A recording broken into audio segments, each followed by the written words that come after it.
that test again in order to hit that third or that fourth benchmark. And what they don't really understand what they're doing, they're just giving their chances of a scholarship that much better. And it's very exciting to see that come to fruition. So 2014, this is the information that we gave you last year. If you remember it, if you were here, we have two different statuses that work together to make the third one. And for the achievement status, we were in need of improvement.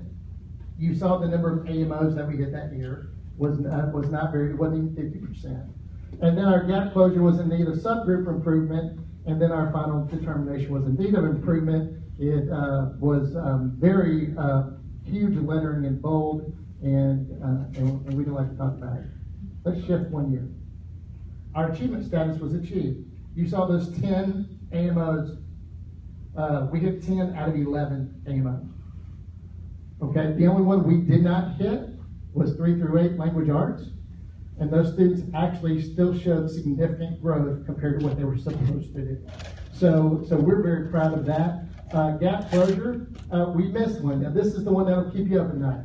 We have 14 gaps that we're held responsible for, and we have to close a gap between our students that are economically disadvantaged and those students that are not. We have to close the gap between our students that are identified as Black, Hispanic, Native American, and the entire population. We have to close the gap between our English language learners and those students who are not English language learners. And we have to close the gap between those students who have a disability to those students that do not. And that's very hard to do. Our teachers are working very hard. We have 14 of those when you look at elementary and high school. We hit 7 out of 14. If we would have hit one more, then we would have been an exemplary school district, and there were only 9 of those across the state. 10. So that is something that we are totally shooting for now, because it's one of those where somebody said it's kind of like a tie, kind of like kissing your sister. You're this close, and we're very excited about that.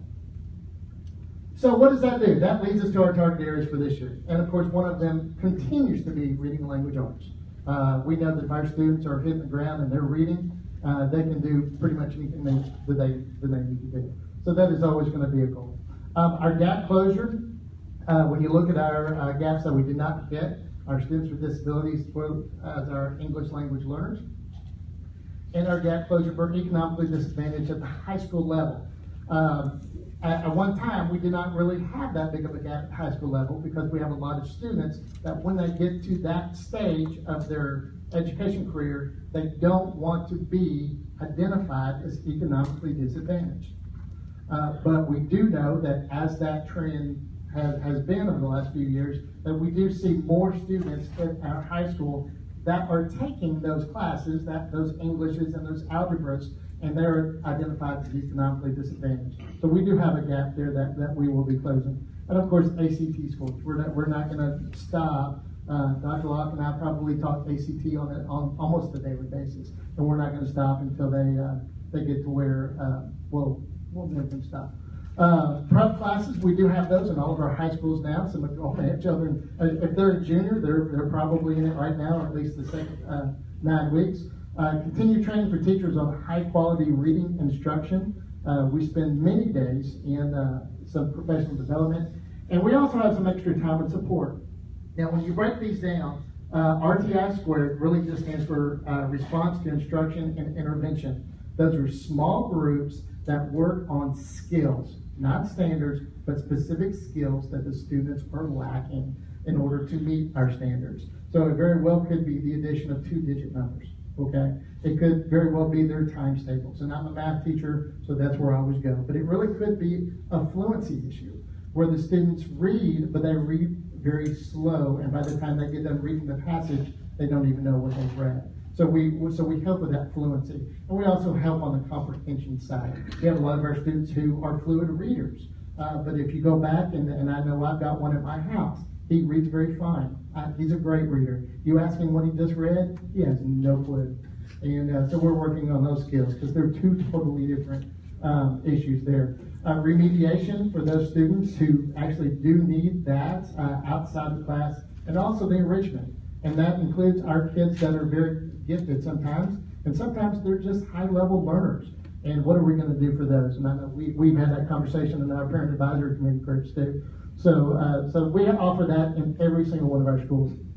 And then a folks vocabulary instruction. If you ever get a chance to go to a school, you will see vocabulary all over the place.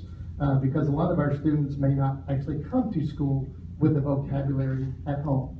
So we try to kind of inundate them with those high-level vocabulary words. And then explicit direct instruction in all subjects. We actually train all of our principals, all of our assistant principals, our teachers in explicit direct instruction, as opposed to other models that are out there. Then, of course, writing across the curriculum. We've been talking the new test, Tennessee Ready, which we will talk about later if you would like. But part of our new assessment deals with writing, and our students are going to have to write. Now, a lot of people say, no, that's typing. No, we're talking about writing, as in you're going to use a laptop to do it, but can you actually write based on what you have read, whether it be 2 texts, 3 texts, 4 texts, because in the business world, you all know, we spend a lot of time reading and then turning around and having to write something. So we are writing across all of our different subjects. And then, of course, the reading program for our students with disabilities. We have a brand new one that they're working on this year as well. We have a newcomers program that is for our middle school and high school English language learners. A lot of times with our ELL students, as we call them, that's that abbreviation, when they come to us in their kindergarten, in their first grade, then we work with them and we catch them up. But many times we have middle school students or high school students that we enroll who have absolutely no English whatsoever. And that is what this program helps to tackle as well. And then our continued work with professional learning communities. Our teachers plan together, they collaborate together, they create assessments together. It really is the old days of walking into your classroom at 7:45, shutting the door, and not coming out again until the bell rings. Those days are totally over. And they collaborate with each other during their planning. And that turned out really well. So at that point, I'm going to turn this over to our Assistant Director of Schools, Ms.